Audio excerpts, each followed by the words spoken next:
Hey everyone, welcome back. In this video, I'll be showing you guys how to fix the withdrawals taking too long in InvestEngine. First, check the standard withdrawal processing time. Most withdrawals take several business days to be completed, especially if the funds need to be transferred back to your bank. Next, go to the transactions or withdrawal section in the app to check the current status of your request. Sometimes withdrawals may be delayed if the request was made during weekends, holidays, or outside business hours. You should also confirm that your bank account details are correct and properly linked to your InvestEngine account.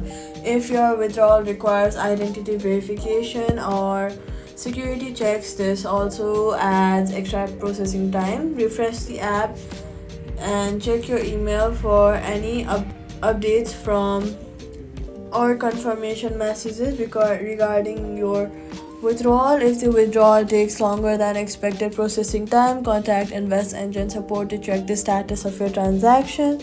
That's how you fix withdrawals taking too long in InvestEngine. If you found this helpful, don't forget to like, subscribe, and hit the notification bell for more helpful tutorials.